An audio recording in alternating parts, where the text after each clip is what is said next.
Hey everybody, welcome back to another episode of Bear Bard Tales. I'm the Bear Bard. Today we have another story from r/RPG Horror Stories, but today we're going to experiment a little bit with a longer story format. Let me know if you prefer these longer stories or the shorter ones in the comments. The story today is titled Party's Belligerence, Indecisiveness, and Whining Leads to the Destruction of an Entire Country. Thousands of people are dead, and they believed they are still heroes. Bit of a long title, and if I'm honest, it took me like 5-6 takes, but here we go. Oh my god. And this was only my second campaign. I will start off at session 0 as context for this whole campaign. I decided to DM having my girlfriend, best friend, and 3 other people to join the campaign. The premise was that the Countess of the Land became a vampire, and due to her being scorned by the lords of the land, was hellbent on turning the entire country as undead slaves. So, side note, the OP in here wrote county, and I don't know if it's country or county and just a mistype. I'm going to go ahead and say country. I apologize, OP, if it's supposed to be county. Since all the party members lived/moved in this land, this meant that if they were unsuccessful, they too would be turned into zombies as well as their loved ones. This is what happened in session 0. I asked everyone if they wanted a campaign that was plot-focused and lore-heavy. They agreed to this. I asked everyone that there would be no murder hoboing so as not to distract the party from its campaign. They agreed to this. I told everyone that they wouldn't be given the keys to the kingdom, and in order to defeat the vampire, I would have the NPCs generally tell them where they need to go, but they would need to ask more information if they wanted to find out the best possible way to defeat the vampiress. They agreed. Lastly, not all the NPCs, that wasn't the vampire, are good guys, and some may be working with the vampire due to their own motives. They loved the idea and agreed to it. There was also the typical Session 0 stuff, such as who the characters were, their backstory. This ended up being the final straw, and you will find out later. The relationships with the players. In case something went wrong, I told everyone that the campaign would have a deadline of 6 months, and we would check in to see if we wanted to continue the campaign. Our first session, the party was informed Lord A, on the edge of the map, that he enlisted their help as mercenaries to defeat the vampire. He told them to go to the main city and to talk to Lord B there on what they needed to do to defeat the vampire. After the party members received this, one character, the rogue, decided to go to the bandit camp to get more information on the vampire. Why the rogue didn't ask Lord A, who was supposedly their mentor, I don't know. After the rogue bullied some random bandit to tell her that the vampire was planning to attack the main city in 5 days, the rogue character decided not to tell the other party members this information. The other party members asked her about it, but she decided not to tell them. 3 sessions go by, and they are still on the starting town. Doing what? Angrily bartering on gold prices, by a difference of 1 gold, for dynamite and getting drunk. After I told them, multiple times, that the vendor was done talking to them, to which they kept insisting, I roll persuasion. No DM? He is walking away? I roll intimidation. Then they went to the local wizard and started bullying him into giving them stuff. With the exception of my girlfriend and best friend, the whole time they just wanted to get back to the story. So after arguing with the starter town wizard for 15 minutes and not leaving when he asked them multiple times, even after he gave them some supplies but not all his supplies, he teleported them to a random stop near the main city. By this time, 1 game in day had passed, 4 days left.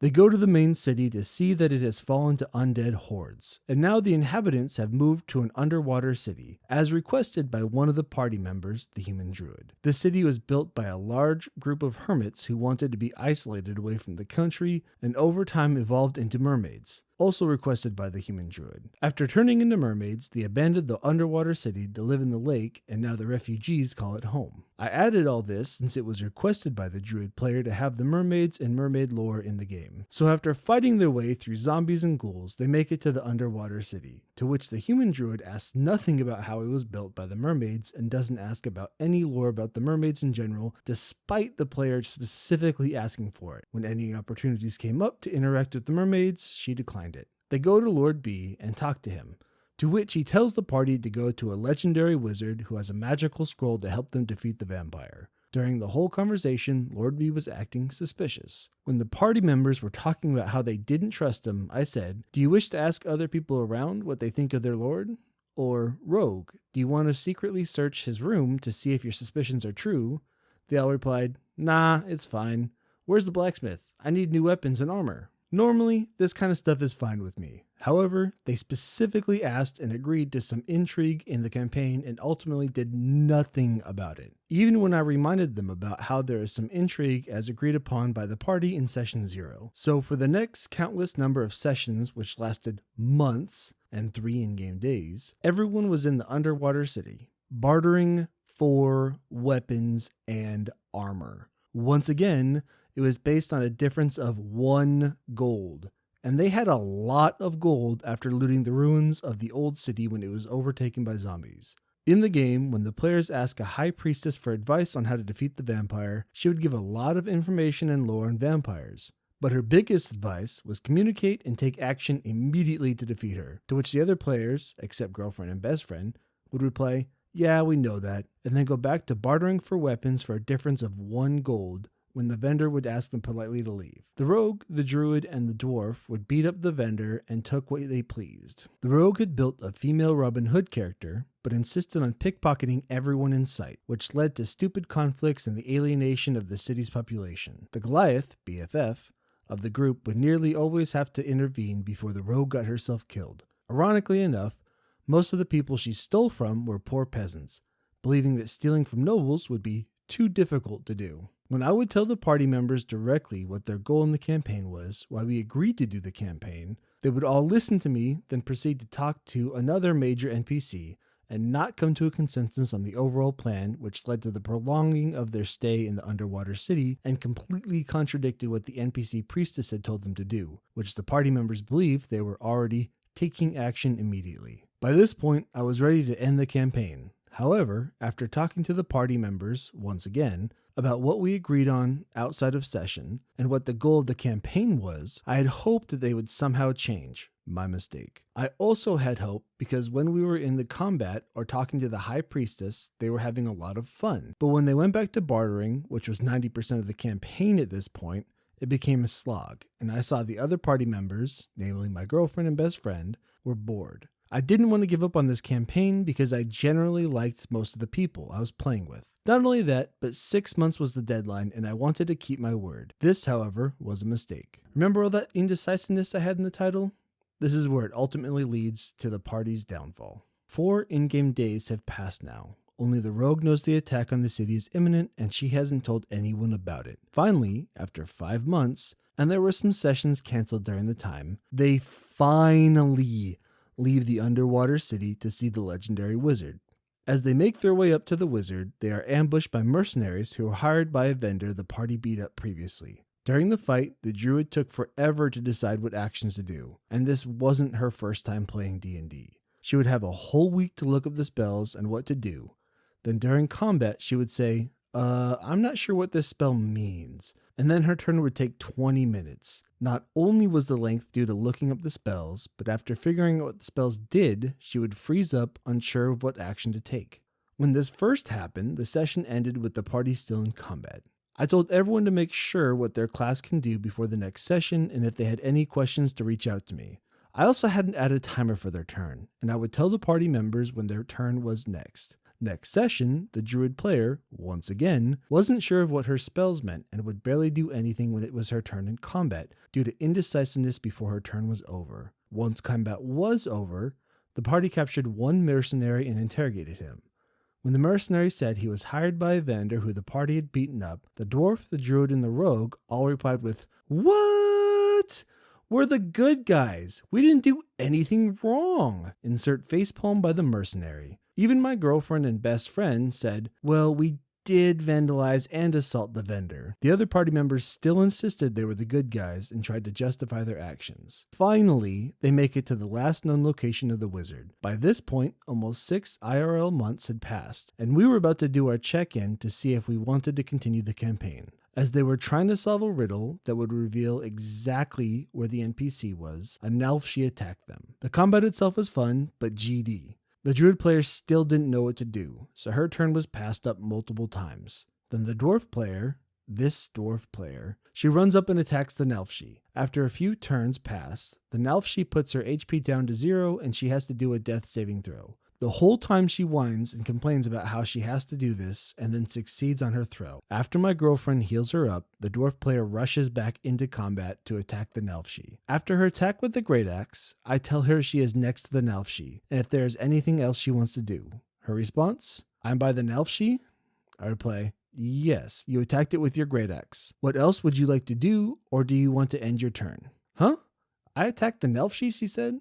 Yes, after being healed up, you told me you wanted to attack the Nelfshi with your Great Axe. No, I didn't, DM. Everyone else concurred that the dwarf player did in fact say she attacked the Nelfshi with her Great Axe. The dwarf player begrudgingly ended her turn, only to argue with me on D&D rules of combat afterwards, when it was her following turn. When I would say, I will look this up later to speed things up, in the meantime, I will allow you to do how you interpret the rules, she would shrug and say, I don't really care. Up to you on what you do. If you don't really care about the rules, dwarf player, then why would you argue with me for 5 minutes on what the rules mean and make it a big deal? Side note by me, I hate this. In-game, out of game, if you're arguing with me about something, it's clearly a big deal.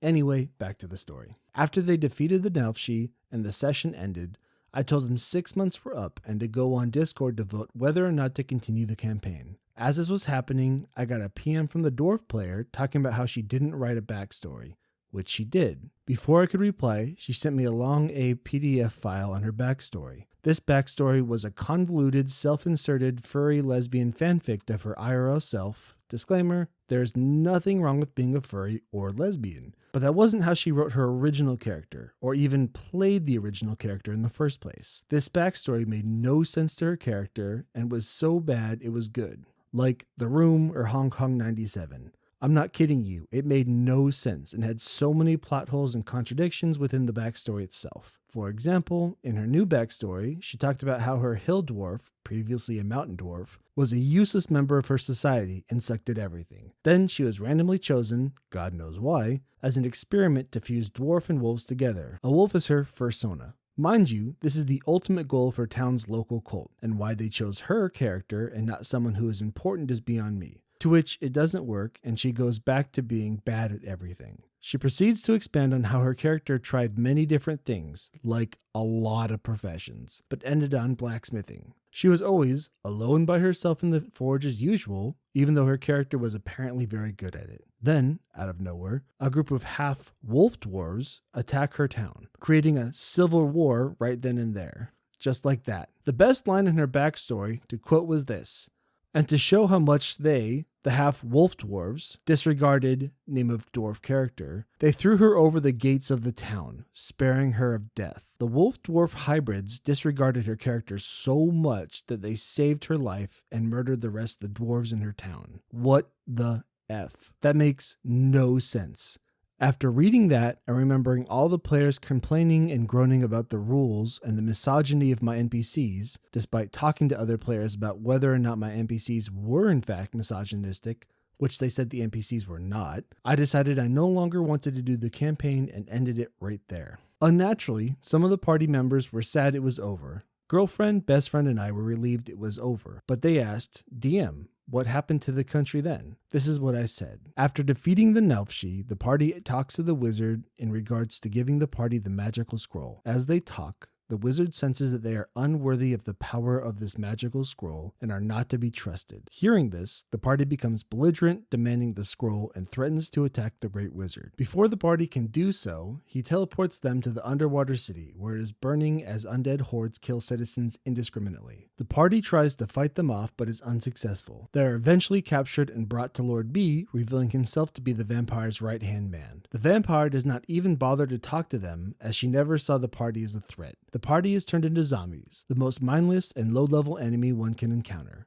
As for the rest of the inhabitants of the country, they are all either killed or turned into a zombie to join the vampire's undead soldiers. After giving everyone the conclusion to the story, I somewhat felt bad. My girlfriend's character died a virgin, my best friend's character died with raging anger issues, all thanks to the incompetence of the rest of the party members. In later campaigns, not damned by me, a famous quote that spread throughout the empire was born. Don't be a insert dwarf's character name. as a cautionary tale to not do what the party members above did. To those who made it this far, if your head hurts as much as mine, I am sorry. I need a place to vent out my frustrations and to vent. This comes as a cautionary tale to all those who play Dungeons & Dragons. If you DM and you are not vibing with your party and you talk to them multiple times, end the campaign right away before causing yourself and others more pain than necessary. If you are a player, do not do what I said above. It will lead to an unnecessary length of time in the campaign and headaches to your DM. As long as you and your DM agree to do all the above, then it's fine. If your DM tells you that your character died and you can't roll a skills check, etc.,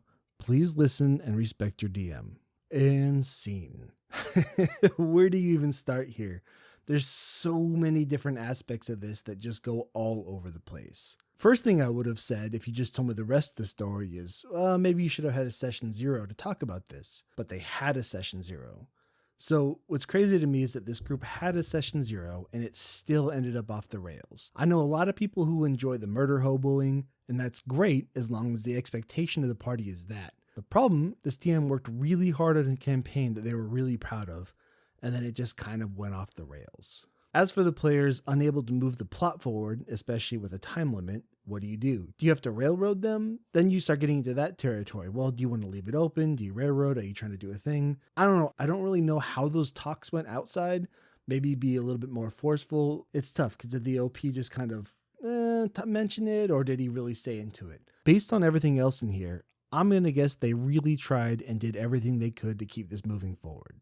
As for the dwarf at the end, I'm lost. I really don't know what to say about that. You know, it's tough when people don't want to put in the work ahead of time for their character, and then they think about their character, and then all of a sudden they want to change their character at the end. If you want to retcon your backstory a bit, but it still stays in line with who you've been as a character, it's gray territory, but I would say it's fine. The problem comes when your new backstory is so wildly different and it totally changes how you would have acted the rest of the story. It really doesn't make sense. These characters aren't supposed to be static. So if you want them to end in this other direction, that's fine, but naturally lead them there. Couple things that I found looking through the comments.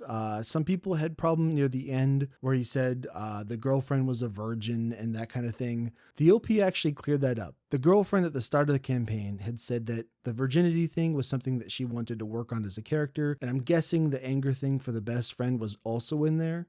So I think what the OP meant by that is just that because they were so consumed in doing all this other stuff that didn't matter, they didn't have time for their characters to grow and develop and get into that story, get into what makes D&D great. The other thing I was saying is that some people were saying, you know, that's really not all that bad, not nightmare territory. And it sounds like there was more going on and that the story was just getting kind of long and the OP didn't really have time to put everything in there. So that's the thing you have to remember with these stories too, is that we're seeing what's written here, but a lot of times there's more around it, inside and outside of the game, that we don't necessarily see. I want to thank you guys for joining me on this episode of Bear Bar Tales. I hope you enjoyed this longer story. Again, let me know if you liked it better than the shorter stories in the comments. If you had fun listening to this story and want to hear more, go ahead and drop me a like and follow for more tabletop stories. This is the Bear Bard, and I'll see you guys next time.